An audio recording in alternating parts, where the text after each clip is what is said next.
Budget 2025-26 का share market पर क्या रहेगा असर, किन किन सेक्टर्स में आएगा उछाल, म्यूचुअल फंड में इन्वेस्ट करने वालों के लिए क्या न्यूज है, क्या मिडिल क्लास के खुश होते ही चमक उठेंगे शेयर मार्केट के सितारे, क्या कहते हैं एक्सपर्ट्स बजट 2025 और शेयर मार्केट पर इसके असर के बारे में, और क्या कनेक्शन है देश की जीडीपी शेयर मार्केट का कंज्यूमर कंजम्पशन से। चलिए समझते हैं, पर सबसे पहले न्यू व्यूअर्स चैनल को सब्सक्राइब करके बेल आइकन को प्रेस जरूर कर लें। दोस्तों 1 फरवरी 2025 को आखिर बजट पेश कर दिया गया, जिसका इंतजार लंबे समय से ना सिर्फ मिडिल क्लास को बल्कि शेयर मार्केट को भी था, क्योंकि इस बार के बजट में सरकार ने पैसा सीधा कंज्यूमर के हाथ में दे दिया है। इसलिए बजट 2025 के लिए कहा जा रहा है it's not an election budget, it's a middle class and consumer budget, जिसमें मिडिल क्लास से लेकर किसान, महिलाओं और इंडस्ट्री और मोस्ट इंपॉर्टेंट शेयर मार्केट के बिहाफ पे फैसले लिए गए हैं। और निर्मला सीतारमण जी की बजट स्पीच खत्म होते ही शेयर मार्केट में कमाल का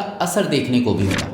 सेंसेक्स जहां 5 पॉइंट के साथ 77,505 पॉइंट के नंबर पर बंद हुआ, वहीं निफ्टी में गिरावट देखने को मिली। निफ्टी 26 पॉइंट के साथ 23,482 पॉइंट के नंबर पर बंद हुआ। सेंसेक्स के जहां 30 स्टॉक्स में से 16 में बढ़ोतरी और 14 में गिरावट देखने को मिली। दरअसल फाइनेंस मिनिस्टर ने रेलवे सेक्टर पर इस बार कोई बड़े ऐलान नहीं किए, जिस वजह से इन सेक्टर्स में जुड़ी कंपनियों में खासी गिरावट देखने को मिली और शायद आगे भी गिरावट रह सकती है। लेकिन ओवरऑल बजट के लिहाज से बात करें तो 2025-26 फाइनेंशियल ईयर में बजट शेयर मार्केट के लिए खुशियों से भरा हुआ है और लगभग पूरे साल शेयर मार्केट में ग्रोथ देखने को मिलने वाली है, फिर चाहे इन्वेस्टमेंट लॉन्ग टर्म के लिए हो या शॉर्ट टर्म के लिए। इक्विटी, डेरिवेटिव्स, प्राइमरी और सेकेंडरी जैसे जितने भी मार्केट टाइप्स हैं, सभी में पॉजिटिव रिजल्ट देखने को मिल सकता है, क्योंकि इस साल मिडिल क्लास, हाई क्लास और इंडिया में जितने भी क्लास हैं उनसे जुड़े लोगों की जेब भारी रहने वाली है। लेकिन शेयर मार्केट और मिडिल क्लास की इनकम का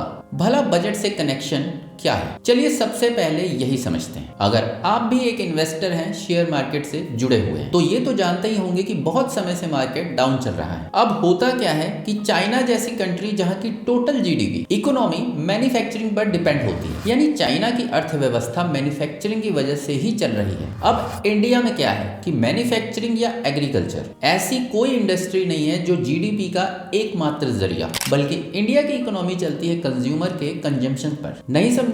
हम समझाते हैं। होता यह है कि हमारे इंडिया में जितना ज्यादा लोग खर्च करते हैं, फिर चाहे वो किसी भी चीज पर हो, कपड़े, टॉय, मोबाइल, गाड़ी, XYZ कुछ भी, तो लोग जितना ज्यादा खर्च करेंगे हमारे देश की इकोनॉमी उतनी ही बढ़ेगी। ऐसा इसलिए क्योंकि जब देश का middle class, lower class, high class आदमी ज्यादा खरीदारी करता है तो इससे किसी भी कंपनी की इनकम बढ़ती है, और किसी भी कंपनी की इनकम जब बढ़ती है तो उसका प्रॉफिट बढ़ता है, और जब कंपनी का प्रॉफिट बढ़ता है तो कंपनी के शेयर प्राइस भी ऑटोमेटिकली बढ़ते चले जाते हैं, जिससे सरकार समझ आती है कि देश के लोगों के पास खरीदारी करने के लिए पैसा है। लेकिन 2024 के लास्ट कुछ मंथ जैसे अक्टूबर या नवंबर के बाद का समय देखें तो शेयर मार्केट में कंपनीज के प्राइस धड़ाधड़ गिरते चले गए। FMCG कंपनीज के शेयर्स खराब हो गए, यानी नीचे के लेवल पे चले गए, और अक्टूबर लास्ट तक तो हालत ये हो गई कि देश की जो जीडीपी है वो 5.4 तक चली गई, जिसको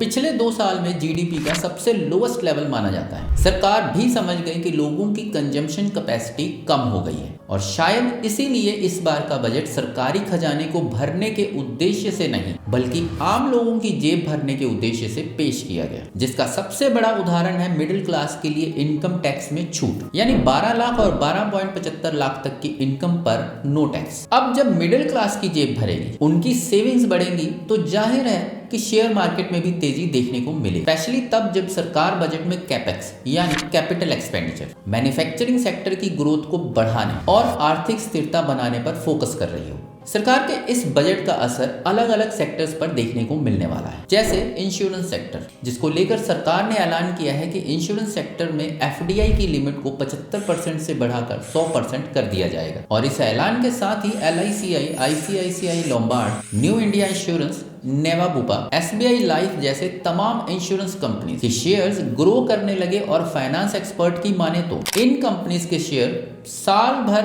अच्छा प्रदर्शन करने वाले हैं। इसके अलावा FMCG कंपनी जिनका हाल पिछले साल बहुत बुरा रहा, उनके शेयर्स भी ऊपर जा सकते हैं क्योंकि सरकार ने एग्रीकल्चर सेक्टर में दालों से लेकर कपास और दूसरी फसलों की प्रोडक्टिविटी बढ़ाने की बात कही है, जिसका असर Himalaya foods, agritech India, JK agri genetics, Terra agritech जैसी कंपनीज में देखने को मिलेगा और इनके स्टॉक्स में भी उछाल आ सकती है। और अगर आप Ambuja cement, ACC, Asian paints और पॉलीकैब जैसी कंपनीज के शेयर्स बाय करते हैं तो आपको अच्छा खासा प्रॉफिट भी हो सकता है क्योंकि मोदी 3.0 ने अफोर्डेबल हाउसिंग को लेकर बड़ा ऐलान किया है और 2025 में 40,000 हाउसिंग यूनिट्स को पूरा करने का टारगेट भी रखा गया है। स्टॉक मार्केट एक्सपर्ट्स की माने तो ये बजट पावर सेक्टर्स के लिए भी गुड न्यूज लेकर आने वाला है। पावर सेक्टर से जुड़ी कंपनीज के शेयर्स भी उछाल मार सकते हैं क्योंकि निर्मला सीतारमण जी ने अपने भाषण में पावर सेक्टर के लिए 48,396 करोड़ रुपए का बजट पास किया है, जिससे Adani power, NTPC, Reliance power, L&T, CG power समेत तमाम दूसरे शेयर्स पर नजर रखना प्रॉफिटेबल हो सकता है। वहीं डिफेंस में इस बार अच्छी खासी ग्रोथ देखने को मिल सकती है क्योंकि विकसित भारत @ 2047 और आत्मनिर्भर के विजन को साकार करने के लिए डिफेंस मिनिस्ट्री को 6,81,210 करोड़ रुपयों का भारी भरकम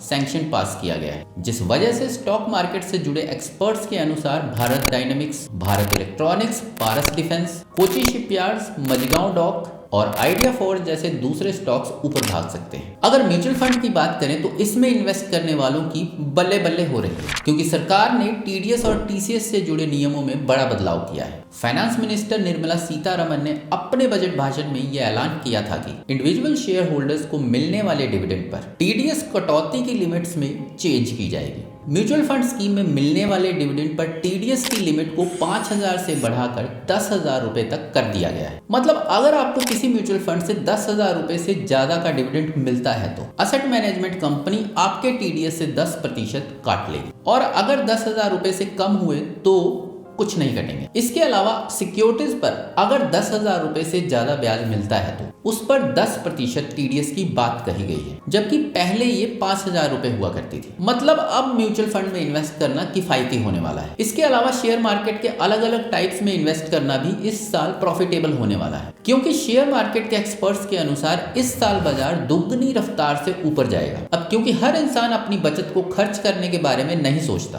कुछ लोग उनमें से ऐसे भी होते हैं जो इन्वेस्टिंग के बारे में सोचते हैं, तो सेविंग्स के साथ इन्वेस्टिंग से जुड़े लोगों का नंबर भी बढ़ेगा। लेकिन शेयर मार्केट तो लिमिटेड ही है, इसीलिए एक्सपर्ट्स का मानना है कि इस साल शेयर मार्केट का ऊपर जाना तय है, स्पेशली इन लॉन्ग टर्म। अगर आप भी लॉन्ग टर्म में इन्वेस्ट करते हैं तो इस साल शेयर मार्केट आपको भागती हुई दिखने वाली है। लास्ट दिसंबर की बात करें तो लगभग 45 लाख से क्लोजर हुए। ऐसा इसलिए क्योंकि लोगों के पास पैसा ही नहीं था, लेकिन अब जब सरकार खुद ही पैसा देगी और 12 लाख तक की इनकम पर कोई इनकम टैक्स भी नहीं लगेगा तो ऑब्वियस सी बात है कि लोगों के पास पैसा आएगा और शेयर मार्केट अनएक्सपेक्टेडली ऊपर की तरफ उछाल मारेगी। इसलिए फॉर स्टॉक, इक्विटी या शेयर्स जो भी आप कहें, मार्केट के लिए फाइनेंशियल ईयर 25-26 गोल्डन साबित हो सकता है। तो चलिए एक बार इस बात पर टैक्स रिलीफ को भी समझ लेते हैं जो इस बार के बजट से हमें मिलने वाला है। देखिए, अगर किसी इंसान की इनकम 12 लाख तक है तो उसे 80,000 रुपए तक का टैक्स रिलीफ मिलेगा, जबकि इफेक्टिव टैक्स रेट हो जाएगा 0%। अगर किसी की इनकम 16 लाख तक है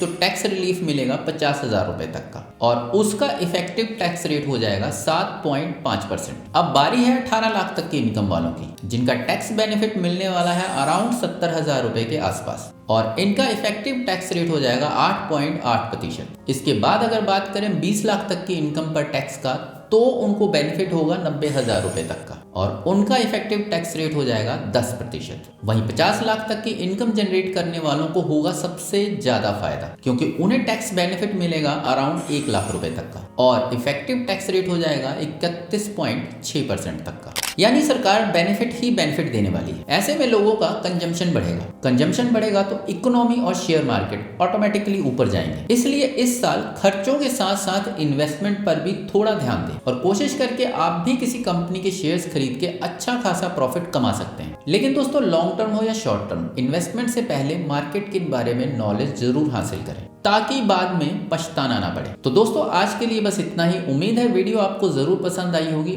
अगर पसंद आई तो इसे लाइक करें, शेयर करें और अगर नए हैं तो चैनल को सब्सक्राइब जरूर कर लें। बेल आइकन दबाना बिल्कुल ना भूलें। मिलता हूं अगली वीडियो में एक नए टॉपिक के साथ। तब तक के लिए नमस्कार।